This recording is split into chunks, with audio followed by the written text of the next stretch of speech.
My dog's more present than me.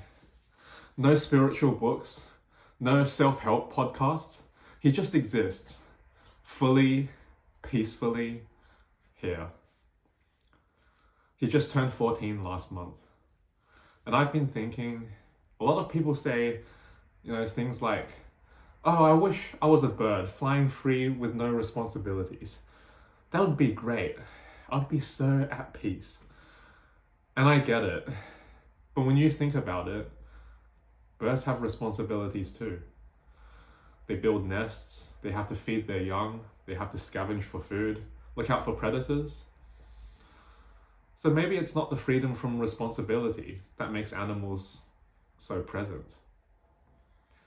It's that they don't live in time the way we do. They're not really living old conversations or previewing imagined futures. They're not stuck in what could have been or what might be. They're just here. Being present isn't some mystical state. It's not meditation either. It's just being here while you're here. Of course, our ability to reflect and forecast is powerful. It's what built cities, philosophies, and stories. But it can also actively hold you back if it's what keeps you from experiencing and living life itself. Animals don't need to choose the present. They're just in it. Because they just naturally are. But we do have to choose it. And maybe with a little practice, we can learn to use our minds without getting lost in it. We tend to believe that if we just think hard enough, we'd eventually break through. We'd replay the past looking for the right edit, rehearse the future hoping it'll go exactly as you planned.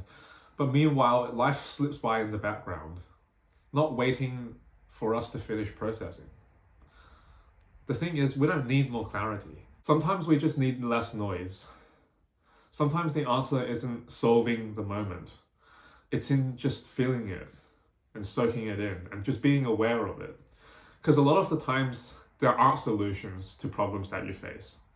But just being aware of it, instead of just dismissing it as, oh, if we talk about it without a solution, then it's just a waste of time, right? Well, it's not, because if you're just aware of it, when the right solution comes by, since you're aware of the issue that you currently face, you're in the right headspace to grab onto that solution when it comes. So if you never delve into it or just sit in the problem and feel it, when the right solution comes by, the right opportunity comes by, you'll just miss it because you're not aware of it. You never really fully understood it. My dog never tries to optimize his routine, for example, or perfect his identity, and that just comes naturally for him because he's a dog. He walks when it's time to walk, he eats when it's time to eat, and rests without guilt when he's tired. He doesn't need a life coach. He's just a patch of sun on the floor. But what if we stopped thinking of presence as something that we have to earn and started treating it as something we return to? Not a peak state, just not a finished product either, but kind of a home base.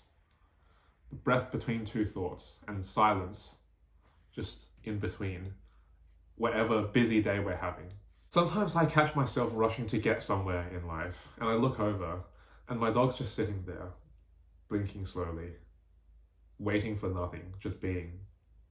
And it reminds me, maybe I don't need more time. Maybe I just need to feel what I already have. We're the only species that can imagine so many potential futures, and also have so many regrets. But we're also the ones that can really step back and say, I'm here, I'm enough for now. So if you've been spinning in your head lately, worrying you're behind, trying to solve life like a puzzle, maybe this is your little reset. Not to do less, but just to remember that life happens here. Not then, not there, but here. And you can come back to it whenever you need to. I'll see you guys in the next video. Take care. Bye-bye.